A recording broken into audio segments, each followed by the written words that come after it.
매일 아침을 뉴스로 깨웁니다. 신율의 출발 새아침. 인사청문회의 원조는 물론 미국입니다. 인사청문회는 소위 선진국이라고 얘기하는 대부분의 나라에서 실시하는 것은 아닙니다. 왜냐하면 우리가 선진국이라고 부르는 나라들 대부분은 대통령제가 아닌 의원 내각제를 실시하고 있기 때문입니다. 다시 말해서 인사청문회란 대통령제를 실시하는 나라에서 대통령의 인사권을 입법부가 견제하기 위한 제도라는 말인데요. 그래서 인사청문회 제도를 실시하는 나라는 미국을 비롯해서 우리나라 그리고 필리핀 등 몇 나라 되지 않습니다. 바로 그런 인사청문회가 오늘 열립니다. 이완구 총리 후보자에 대한 인사청문회가 오늘부터 이틀간 열리는 건데요. 과거 인사청문회를 보면 진짜 청문 대상자의 과거를 이잡듯이 뒤져서 모든 걸 국민들 앞에 공개하고 명합니다. 그런데요, 미국의 경우는 청문회 이전 단계에서 이미 상부분을 거르기 때문에 청문회가 이런 식으로 흐르지는 않습니다. 우리 청문회가 청문 대상자에 대한 망신주기식 청문회가 되지 않기 위해서는 청문 이전 단계에서 상당 부분 걸을 수 있는 인사에 대한 제도적 장치가 필요하다는 생각입니다. 오늘 청문회가 어떻게 될지 또 우리가 주목해야 하는 이유도 앞으로의 청문회가 지금 말씀드린 그런 방식으로 개선되기를 바라는 마음 때문입니다. 신율의 출발 새 아침 오늘 순서 시작합니다.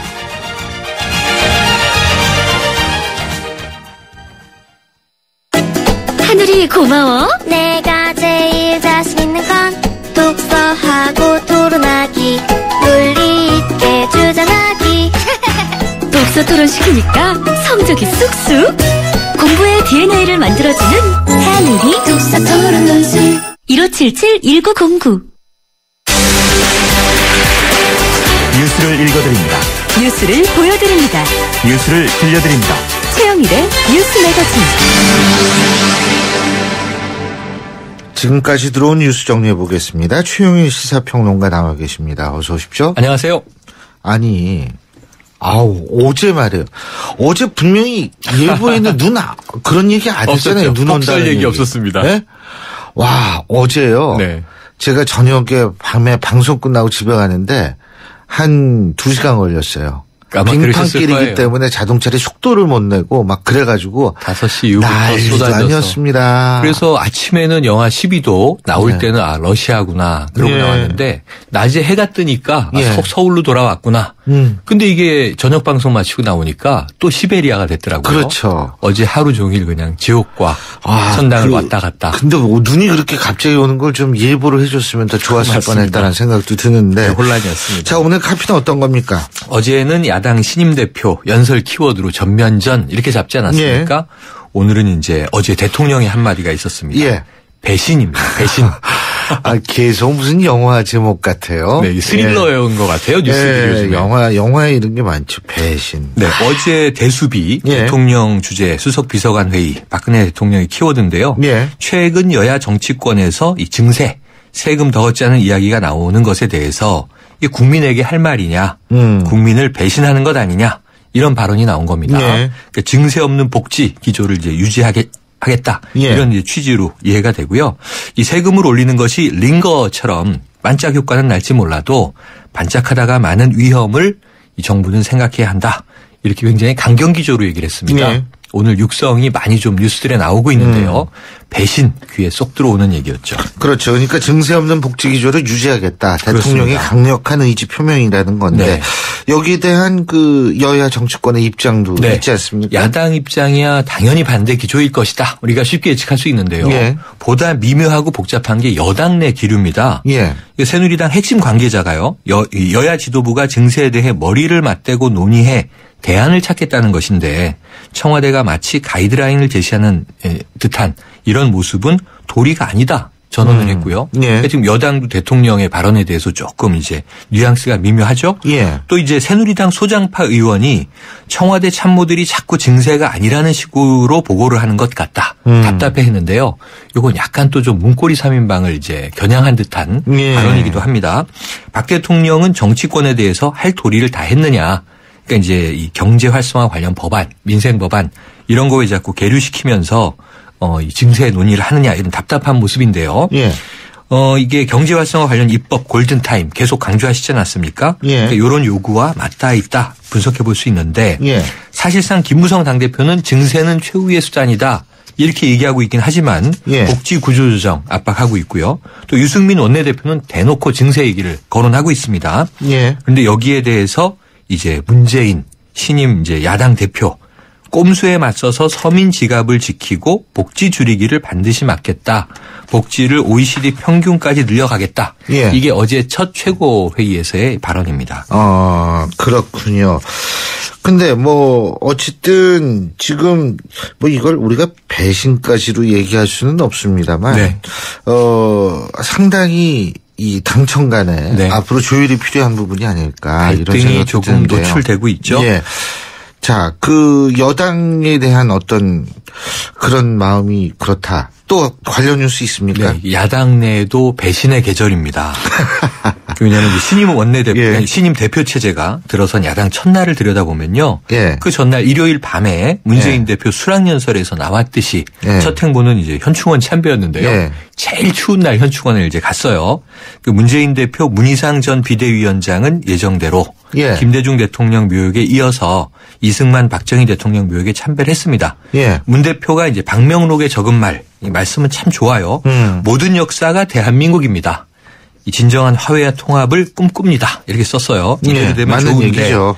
맞는 얘기고 이대로 되면 좋은데 이 예. 자리에 이 새로 선출된 최고위원들은 보이지 않았습니다. 예. 참석하겠다고 했던 이인영 의원. 후보였죠. 전날까지. 그렇죠. 또 안철수 의원도 이제 보이지 않았습니다. 그러니까 최고위원 내에서도 입장이 엇갈려서 누구는 가고 누구는 안 가고 모양새가 좋지 않으니 예. 모두 빠지자 이렇게 이제 합의가 됐다고 하고요. 예. 안철수 의원은 동행하려다가 지도부만 가는 거다 해서 이제 빠진 거다. 소호창 의원을 대신 보냈다 이렇게 알려졌는데요.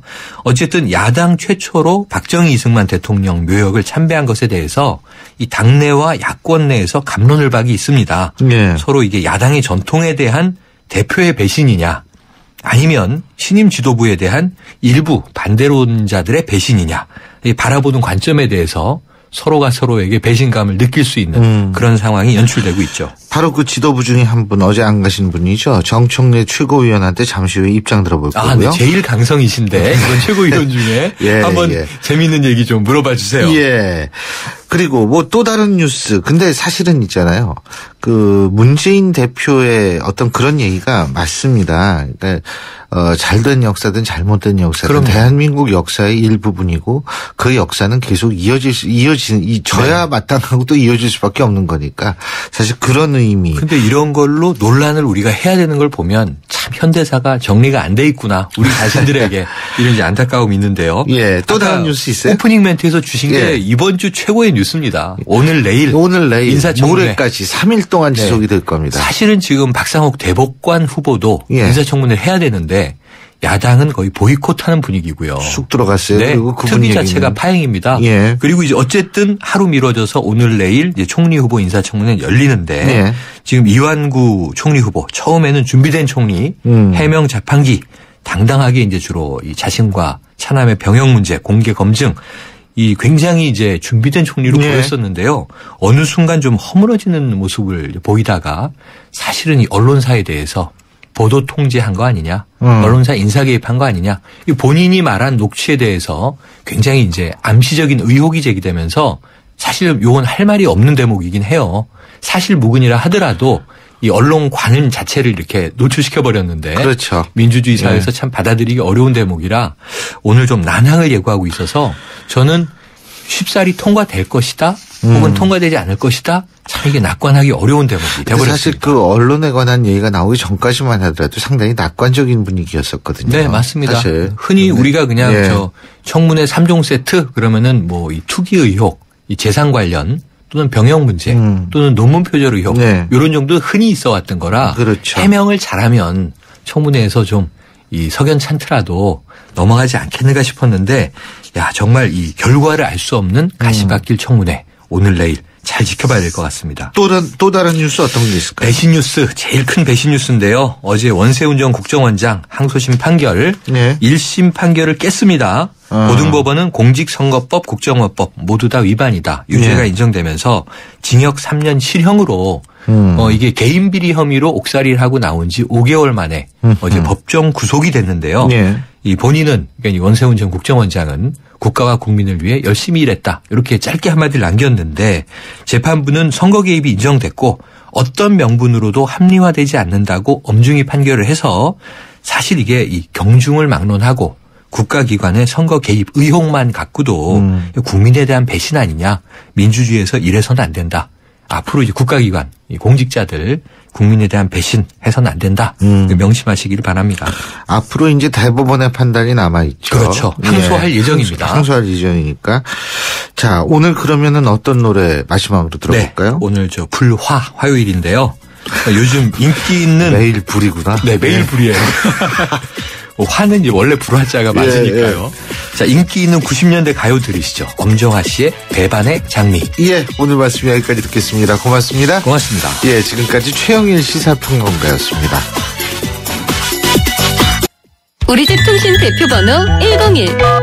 TVG 101로 인터넷을 101로 홍보이도 101로 모두 가입해 CCTV만 봐도 101로 함께 101. 우리 집 통신은 101로 모두 다 해결해요. LG U+. 신율의 출발새 아침 1부 순서는 여기서 줄이겠습니다. 잠시 뒤 2부에서 뵙죠.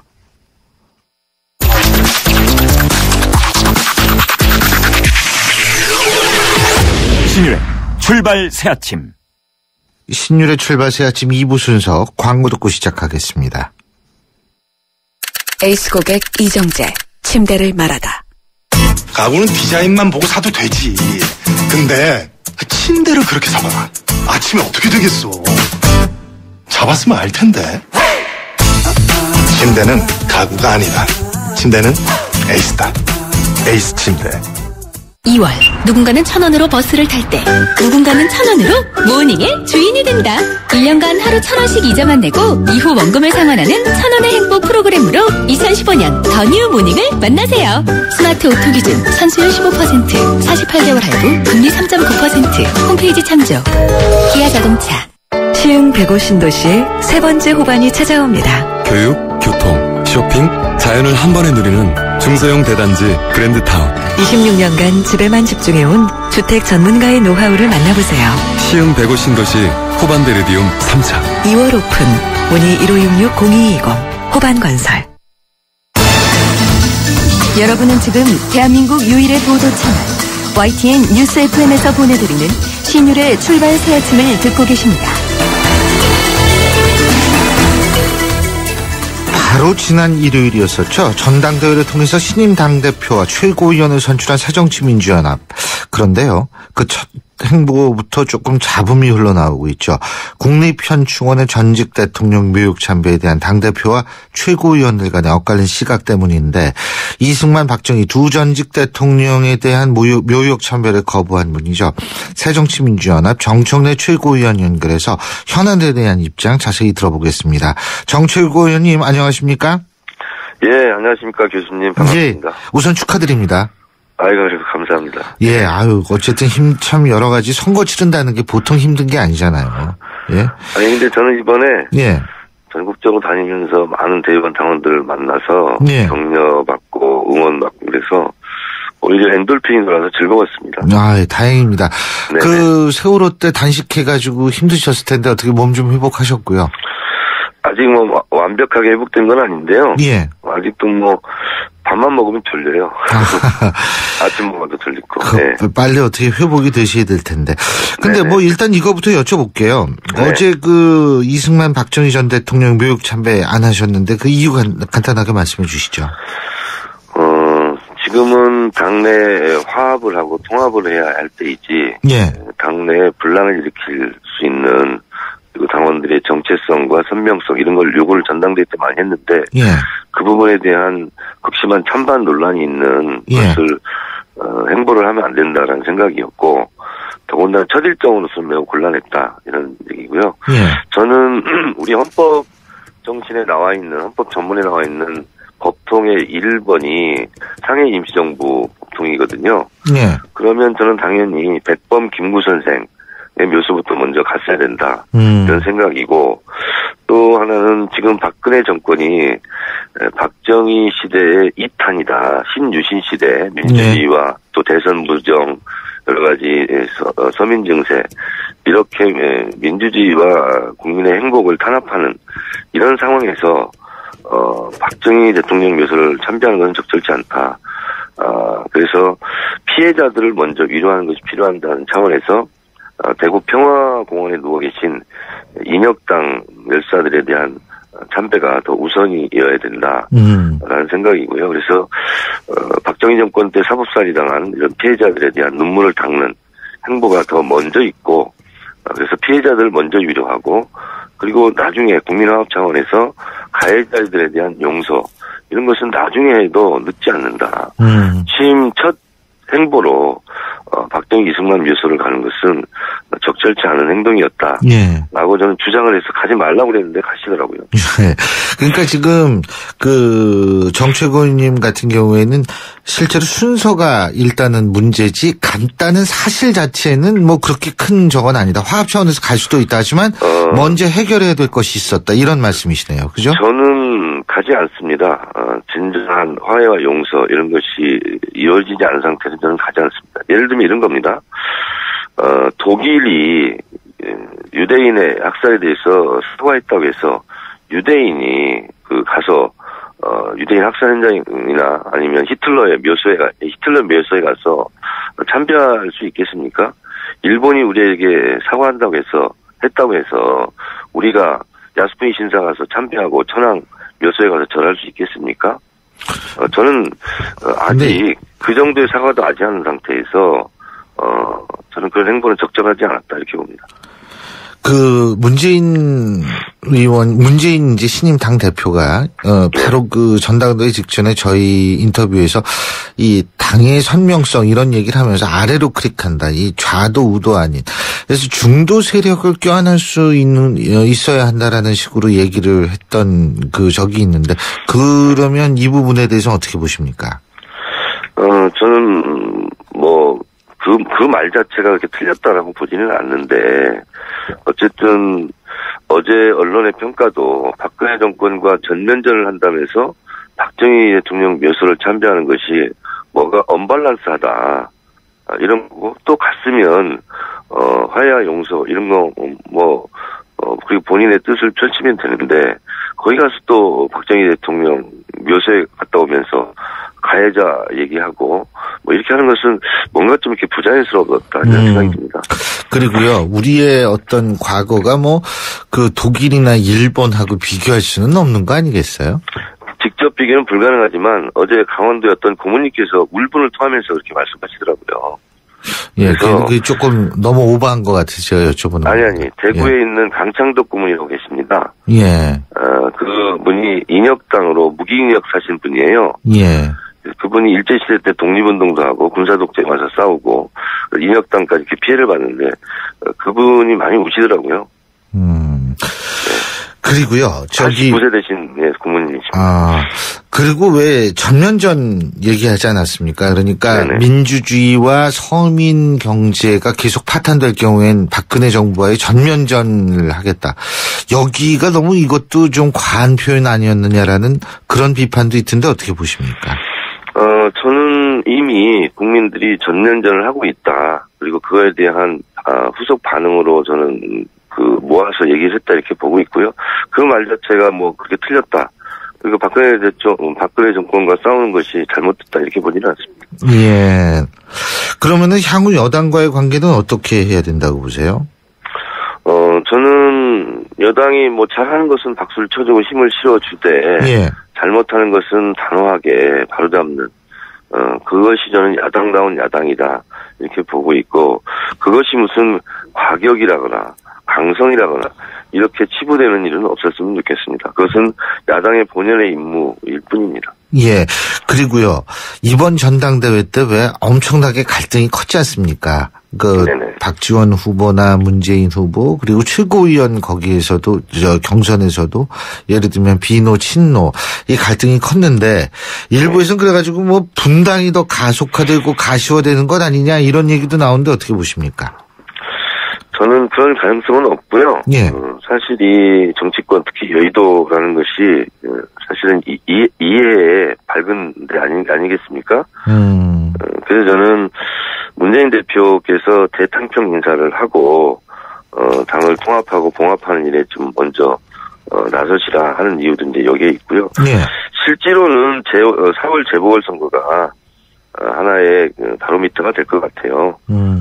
그래서 4월 재보궐선거에서 우리가 원하는 성적을 내지 못할 경우에는 문재인 대표 중심의 제대로의 그 구심력이 작동하기보다는 원심력이 작동할 가능성도 있는 거죠. 그리고 또 하나는 우리가 짚어봐야 될 것이 예. 문재인 대표의 대선 지지율이겠죠. 지지율이 계속 고공행진을 한다면 원심력은 작동하기가 좀 어렵죠. 문재인 대표 중심으로 결속할 가능성이 많고 예. 그래서 저는 대탕평 인사 그리고 당내 통합 봉합에 대한 노력 그리고 4월 재보궐선거 문재인 대표의 대선 지지율 이런 부분을 우리가 눈여겨볼 대목이다 봅니다. 근데요, 그 대탕평 인사 말씀하셨지 않습니까? 네. 그렇다면은 그 대탕평 인사는 예를 들면 사무총장을 비노로 임명하고 뭐 이런 거는 어떻게 보세요? 저는 사무총장을 뭐 호남 인사로 했으면 좋겠어요. 그것이 뭐 호남을 대표하기 때문에 다 된다 이런 차원이 아니라 예. 그런 최소한의 손짓 이런 것은 좀 할 필요가 있겠다는 생각이 듭니다. 예. 그 박지원 의원이죠. 이제 후보라기보다는 권리당원 투표나 일반 당원 여론조사에서 그 앞섰는데 이것은 뭐 계파 정치 청산한 국민의 뜻이다. 지금 이렇게 얘기를 하지 않았습니까? 박지원 의원이요. 네. 그러면은 실제로 이 얘기는 뒤집어서 얘기한다면 그 거의 반에 가까운 뜻을 문재인 신임 당대표가 못 살리면 상당히 그 시끄러워지고 당이 두 쪽 날 수도 있다. 이런 식으로 해석할 수 있는 여지는 없는 건가요? 이번 전당대회에 대한 의미를 잘 살펴봐야 되는데요. 예. 당심과 민심에 상당히 거리가 좀 있었어요. 예. 저 같은 경우만 하더라도 국회의원들이나 지역위원장이 장악하고 있는 대의원 조직표에서는 꼴찌를 했거든요. 예. 그런데 국민 여론조사에서는 또 압도적인 1위를 했어요. 예.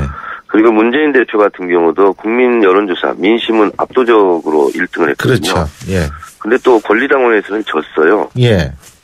그래서 이것을 어떻게 해석하냐. 예. 저는 제 중심으로 해석을 한다면 민심에 당이 잘 못 따라가고 있다. 특히 조직화된 대의원표라든가 권리당원표에서는 민심과 전혀 동떨어진 거리가 먼 투표를 했거든요. 그래서 저는 그렇다면 조직화된 국회의원들이나 지역위원장이 장악한 대의원들의 표심으로 가야 되는가? 예. 아니면 민심으로 가야 될 것인가? 저는 민심으로 저는 가야 된다. 예. 저는 이렇게 보는데요. 예. 문재인 대표와 제가 주장했던 것이 선명성이고 그리고 진보개혁성 아니겠습니까? 예. 그렇다면 당이 우클릭이 아니라 저는 좌클릭이 필요한 지금의 시점이고 그것이 강력한 야당으로 대여 투쟁을 하는 원동력이고 힘이다. 이렇게 보고 있습니다. 그렇군요. 자, 그리고요. 오늘부터 이완구 총리 후보자에 대한 인사청문회가 시작되지 않습니까? 그렇죠. 네. 근데 어떻게 보세요? 일단은. 저는 이완구 총리 후보자는 청문회에 들어설 자격이 없다.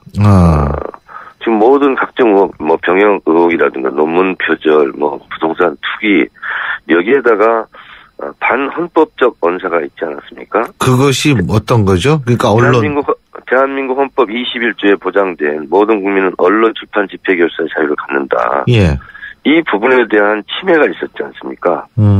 마치 자기 부하 쫄병 다루듯이 신문 기자들에게 막말하고 좀 있을 수 없는 일이라고 보고요. 예. 언론 출판에 대한 허가나 검열과 집회 결사에 대한 허가는 인정되지 아니한다. 이것이 바로 21조 바로 밑에 나오는 2항의 조항입니다. 그래서 헌법 21조 1, 2항을 위반한 그리고 유린한 반헌법 인사에 있죠. 대한민국의 헌법을 수호해야 될 국무총리가 헌법을 유린한 전력을 가지고 어떻게 국정을 운영할 수 있겠습니까? 예.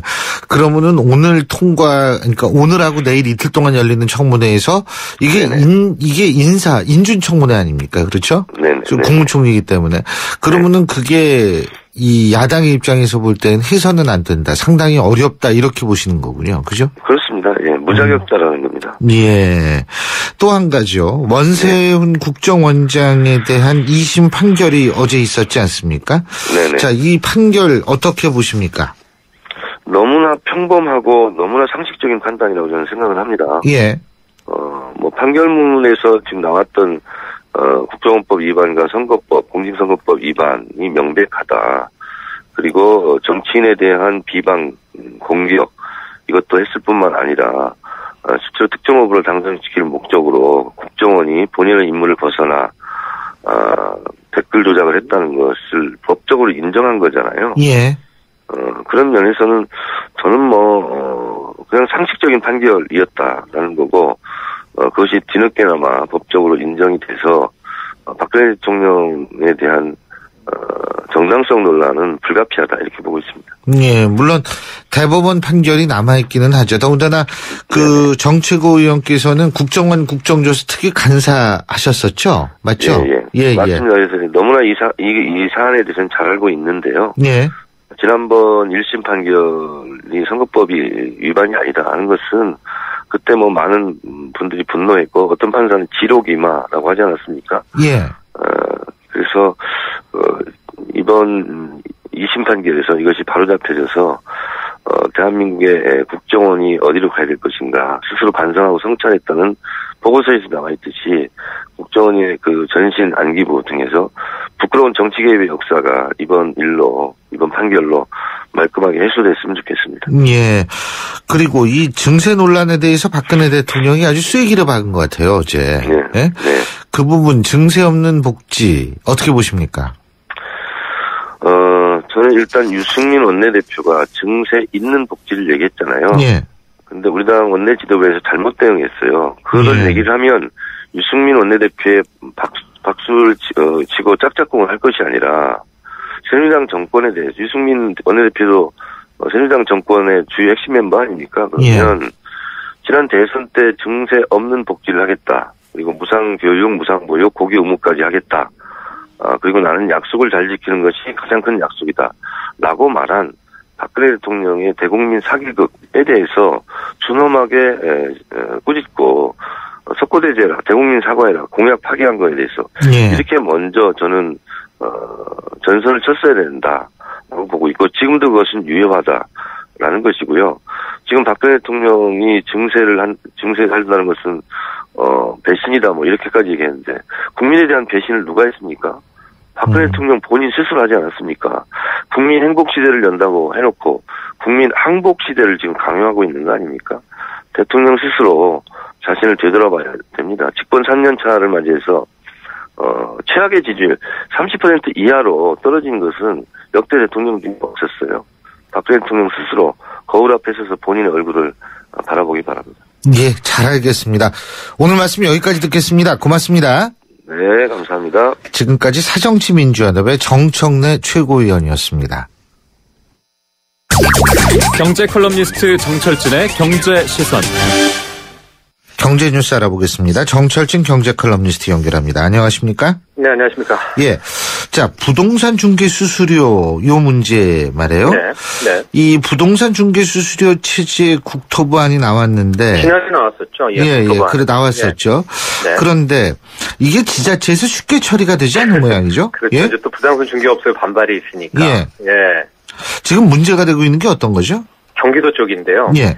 이 경기도의회는 지금 고정요율제를 추진하겠다 이렇게 발표를 했습니다. 이게 뭐냐면은 이제 국토부안을 잘 보면은 이런 식의 이제 조항들이 있습니다. 가령 매매계약 시 이번에 이제 6억에서 9억 신설된 조항인데 기존에서는 0.9% 이하에서 하던 것을 0.5% 이하로 한다. 이런 규정이거든요. 그러니까 0.9에서 0.5를 상한이 떨어졌죠.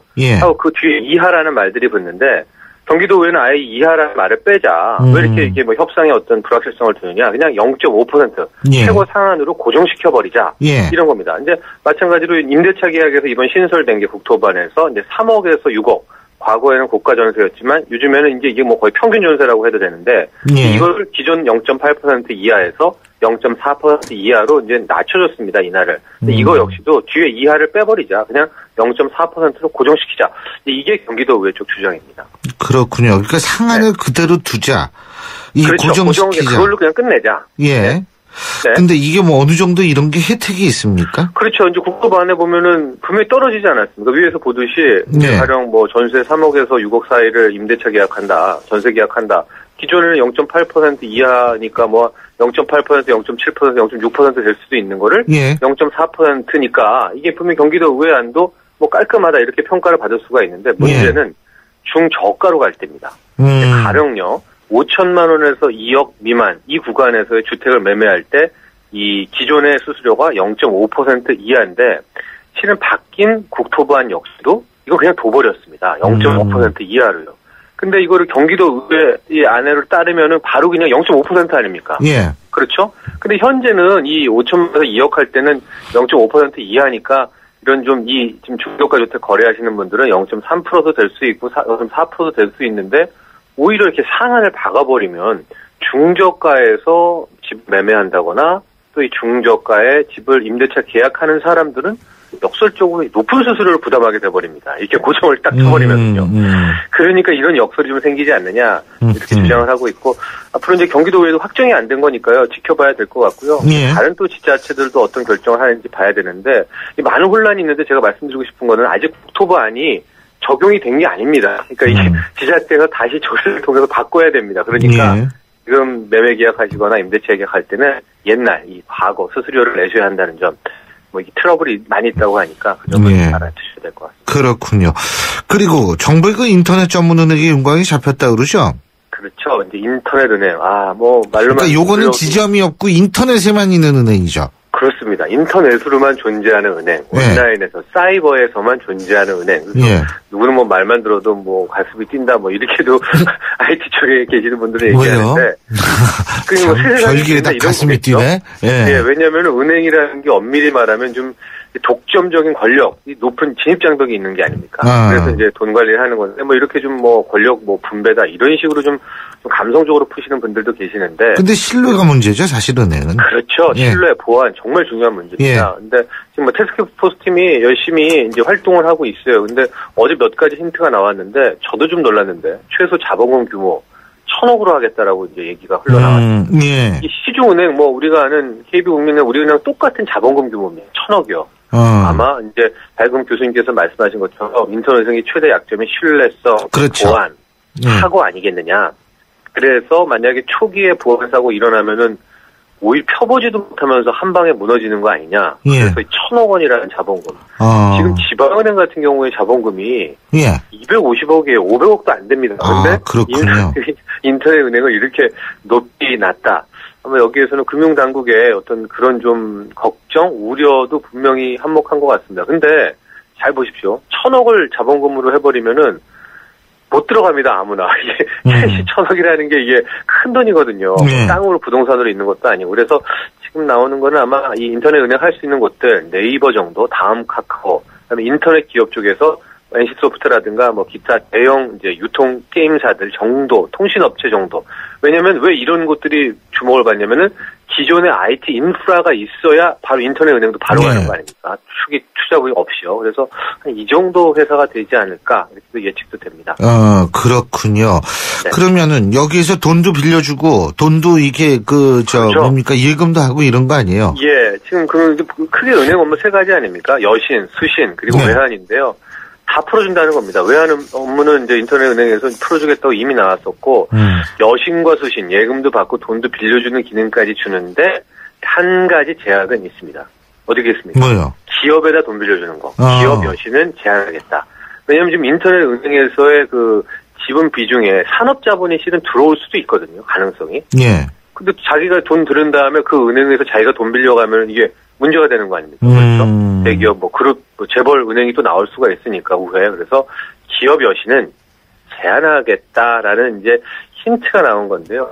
정부안이 아마 한 6월 정도 전에는 나오지 않을까. 그래서 한 연말기에는 인터넷 은행에 대한 본격적인 이야기 또 모습도 또 우리 청취자분들도 이용까지도 할 수 있지 않을까. 예, 이렇게 전망합니다. 예, 오늘 말씀 여기까지 듣겠습니다. 고맙습니다. 감사합니다. 정철진 경제 컬럼니스트였습니다.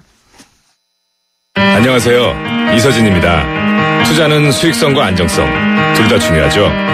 모든 준비는 끝났습니다. 그래서 올셋 NH농협금융과 글로벌 자산운용사 아문디가 만난 NHCA 자산운용 올셋 투자. 레디? 올셋 NHCA 자산운용.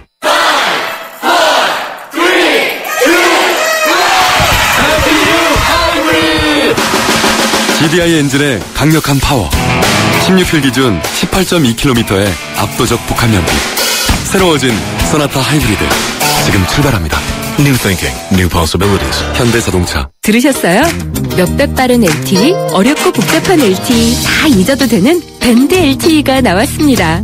어떤 새로운 세상이 오든 가장 먼저 만나게 해줄 밴드 LTE. 앞으로의 LTE는 밴드 하나면 됩니다. 먼저 갑니다. 밴드 LTE. 신율의 출발새 아침 2부 순서는 여기서 줄이고요. 전 8시 10분 3부에서 다시 뵙겠습니다.